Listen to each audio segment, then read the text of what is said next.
Hello friends, मेरा नाम नीलम है और आपका हमारे चैनल सुविचार प्रसन्न हिंदी कहानियाँ में आप सभी का स्वागत है। आज की कहानी है बालक और उसकी ईमानदारी। एक छोटे से गांव में नंदू नाम का एक बालक अपने निर्धन माता पिता के साथ रहता था। एक दिन दो भाई अपनी फसल शहर में बेचकर ट्रैक्टर से अपने गांव आ रहे थे। फसल बेचकर जो पैसा मिला वो उन्होंने एक थैली में रख लिया था। अचानक एक गड्ढा आ गया और ट्रैक्टर उछला और थैली नीचे गिर गई, जिसे दोनों भाई देख नहीं पाए और सीधे चले गए। बालक नंदू खेल कूद पर रात के अंधेरे में अपने घर जा रहा था।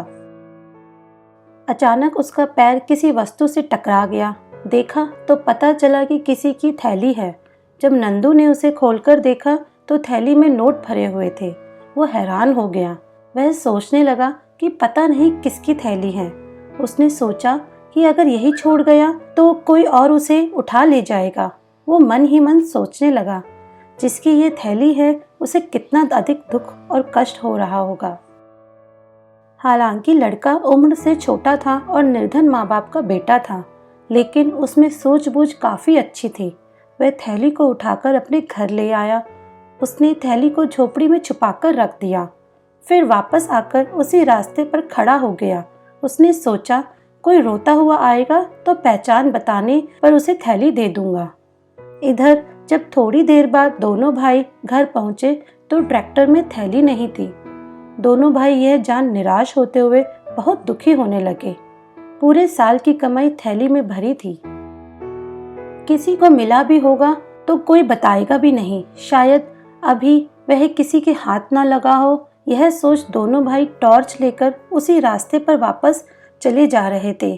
छोटा बालक नंदू उन्हें रास्ते में मिला। उसने उन दोनों से कुछ भी नहीं पूछा, लेकिन उसे शंका हुई, शायद वह थैली इन्हीं की हो। उसने उनसे पूछा, आप लोग क्या ढूंढ रहे हैं? उन्होंने उसकी बात पर कोई ध्यान नहीं दिया।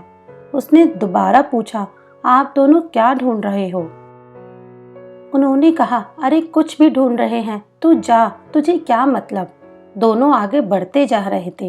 नंदू उनके पीछे चलने लगा। वो समझ गया था कि नोटों वाली थैली संभवतः इन्हीं की है। उसने तीसरी बार फिर पूछा तो चिल्लाकर एक भाई ने कहा, अरे चुप हो जा और हमें अपना काम करने दे, दिमाग को और खराब ना कर। अब नंदू को पूरा विश्वास हो गया कि वह थैली अवश्य ही इन्हीं की है। उसने फिर पूछा, आपकी थैली खो गई है क्या? दोनों भाई एकदम रुक गए और बोले, हाँ। नंदू बोला, पहले थैली की पहचान बताइए।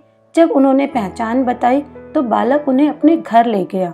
टोकरी में रखी थैली उन दोनों भाइयों को सौंप दी। दोनों भाइयों के प्रसन्नता का कोई ठिकाना नहीं था। नंदू की ईमानदारी पर दोनों बड़े हैरान थे। उन्होंने इनाम के तौर पर कुछ रुपए देने चाहे, पर नंदू ने मना कर दिया। यह तो मेरा कर्तव्य था। दूसरे के दिन वह दोनों भाई नंदू के स्कूल पहुंच गए। उन्होंने बालक के अध्यापक को यह पूरी घटना सुनाते हुए कहा, हम सब विद्यार्थियों के सामने उस बालक को धन्यवाद देने आए हैं। अध्यापक के नेत्रों से आंसू झरने लगे। उन्होंने बालक की पीठ थपथपाई और पूछा, बेटा, पैसे से भरे थैले के बारे में अपने माता पिता को क्यों नहीं बताया? नंदू बोला, गुरुजी, मेरे माता पिता निर्धन हैं। कदाचित उनका मन बदल जाता तो हो सकता है रुपयों को देखकर उसे लौटाने नहीं देते और ये दोनों भाई बहुत निराश हो जाते। यह सोच मेरे घर वालों को थैली के बारे में कुछ भी नहीं बताया। सभी ने नंदू की बड़ी प्रशंसा की और कहा, बेटा धन्यवाद, गरीब होकर भी तूने ईमानदारी को नहीं छोड़ा। इस कहानी का सार यही है कि सबसे बड़ा गुण ईमानदारी का है। ईमानदार होना हमें सर्वश्रेष्ठ व्यक्ति की स्थिति में ले जाता है। जिस प्रकार इस छोटे से बालक ने अपने ईमान को नहीं खोया, भले ही उसको गरीबी के लिए कष्टदायी थी, लेकिन ईमानदारी व्यक्ति छोटा हो या बड़ा, ईमानदारी का गुण ही जीवन के सबसे बड़े गहने हैं। ईमानदारी से ही हमारे व्यक्तित्व को बहुत ही प्रसिद्धि मिलती है। ईमानदार मनुष्य ईश्वर की सर्वोत्तम रचना है।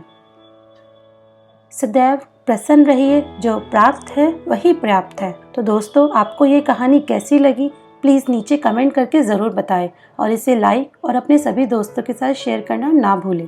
धन्यवाद।